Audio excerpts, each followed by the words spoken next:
रामकृष्ण हरी रामकृष्ण हरी रामकृष्ण हरी. काय सांगू आता संतांचे वर्णन, माझं निरंतर जागे होती. काय देऊ त्याच्या व्हावी उतराई, ठेवीत हा पायी जीव थोडा. सहज बोलणे हाची उपदेश. तुकारामाचा हा अभंग आहे. आमचे हे नानासाहेब नामदेव पवार माऊली आमच्या श्रीरामाच्या सरांबरोबर ते आले नाशिकवरून. त्यांनाही अनेक वर्षापासून हा सप्तव्यसन दूर आहे. खरं पाहायला गेलं तर खूप चांगलं. पण तरी रुद्राक्ष जरी असलं तरी पण ही संतांची माळ आहे. एका वाक्यात सांगतो, तुळशीची माळ गळ्यात का असावी. एखादा मयत व्यक्ती जर समजा आपल्याला दिसला तर जोपर्यंत त्याला अंत्यसंस्कार होत नाही तोपर्यंत त्याच्या तोंडामध्ये नाकामध्ये तुळस ठेवतात. का तर त्याच्या देहाचा दुर्गंध कुठे जाऊ नये. समजा आज एखादा व्यक्ती सकाळी वारला आणि त्याला अंत्यसंस्कार 10 तासाने करायचं तर 10 तासात त्याची दुर्गंधी नको पसरायला म्हणून त्याच्या नाकात तोंडामध्ये तुळस ठेवतात. मग जर मेल्यानंतर सुद्धा या तुळशीला जर आपल्याला जपण्याचं साधन आहे मग जिवंतपणी का होऊ नये. आणि म्हणून ही तुळशीची माळ माझ्याकडे 2-3 जास्त असतात. तर दुपारीच आमच्या या श्रीराम माऊलीने पण आमच्या या म्हणतात ना आमच्या शब्दाला मान दिला आणि ह्या माळेचं त्यांनी धारिष्ट केलेलं आहे.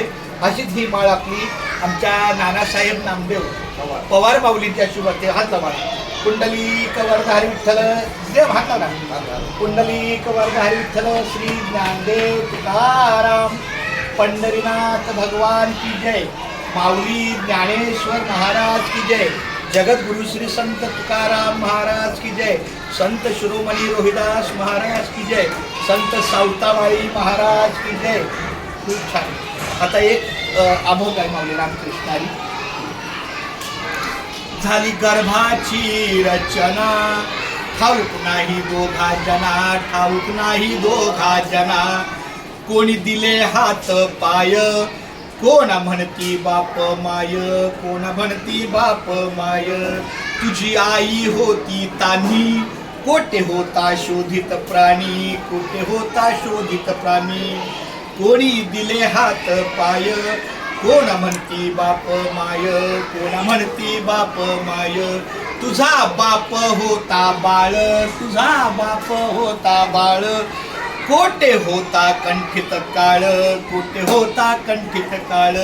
कोणी दिले हात पाय, कोणा म्हणती बाप माय, कोणा म्हणती बाप माय. तुका म्हणे आम्ही बाळे, तुका म्हणे आम्ही बाळे.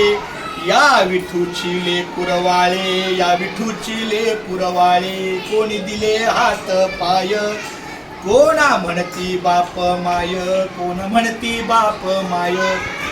आज खूप चांगला दिवस आहे. तसं पाहायला गेलं तर जीवनातला प्रत्येक दिवस चांगला असतो.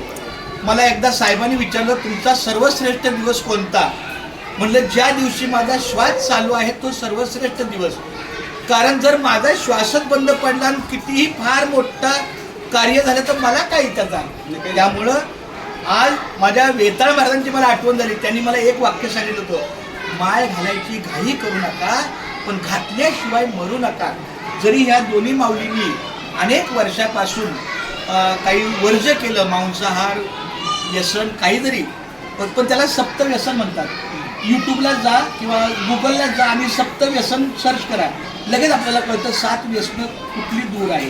त्यामध्ये स्त्रीधन आलं, पैसा आला, व्यसन आलं, काय होतं त्याला प्राशन आलं, पिण्याचं व्यसन आलं, सिगरेटचं व्यसन आलं, मांसाहार आला, लुटारेपणा आला. असे अनेक सप्तव्यसनापासून दूर.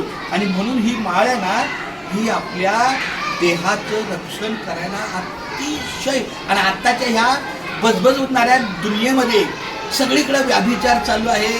पैशासाठी, जागेसाठी, संपत्तीसाठी, हव्यासापोटी खूप.